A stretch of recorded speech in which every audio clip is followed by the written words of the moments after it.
What is appealing for water life? I guess the question is, what is appealing to land life?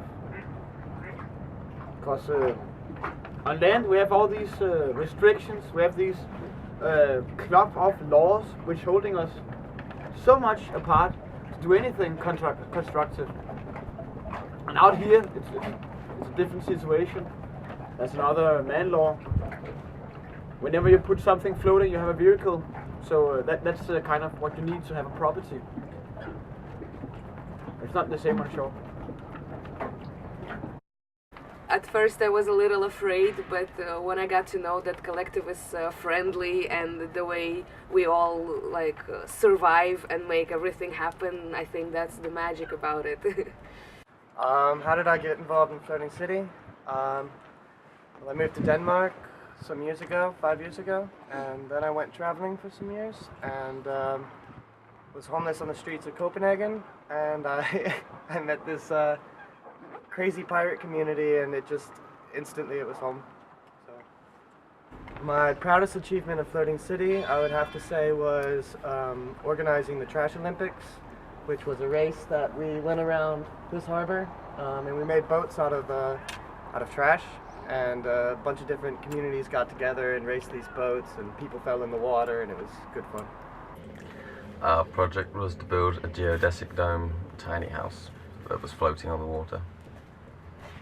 We hope that this upcycled geodesic dome will draw attention to the waste materials in our society and to also change Copenhagen's attitude to utilizing the water space we could be potentially living on.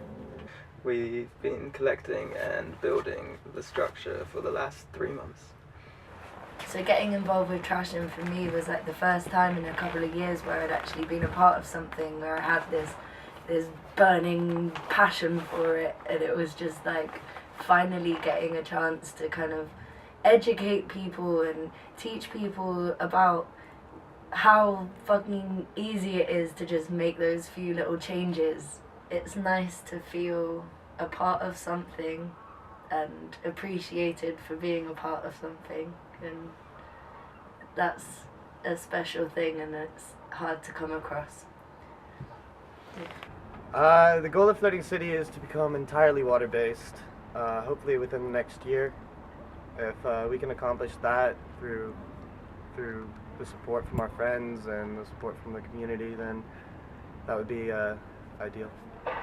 We need money for raising these catamarans out of the water. We've spent years building them, and they've had so much love given to them, but we haven't had the money to take them out and fix the leaks that could be coming on the bottom, check it for all the rust and damages. And once we could do that, we can get them sailing again, turn them into this floating core center, which is the original idea. And we're talking about our big catamarans, the boats that were made out of completely recycled materials.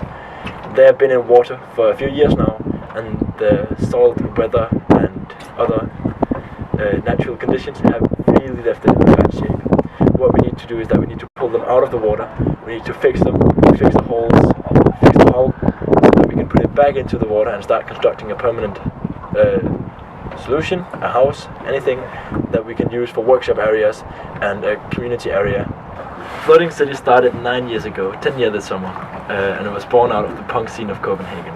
So we've gone from nothing, absolute anarchy, through hierarchy, through a grassroots structure with that hierarchy, and now we're on the next spring where we're going to go from land to water.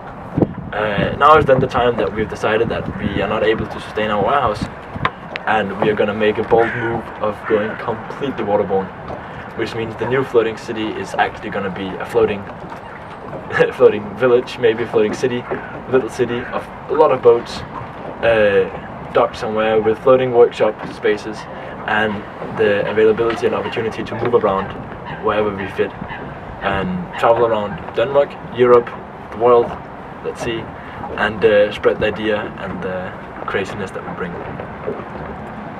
I want as many people to know and want to be involved with this project as possible, because it's about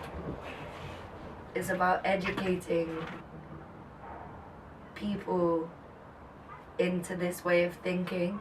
So it's like trying to, in some way, turning all the kind of consumers that this world has into activists, turning consumers into wanting to do something about what consumerism has done to this planet, making people realize actually what they're contributing to, not what they're kind of living comfortably in. Do you think you could change the world? I think design can change the world, and design can improve people's lives, and somewhere like Floating City to have the experience and facilities to allow yourself to explore all these different projects.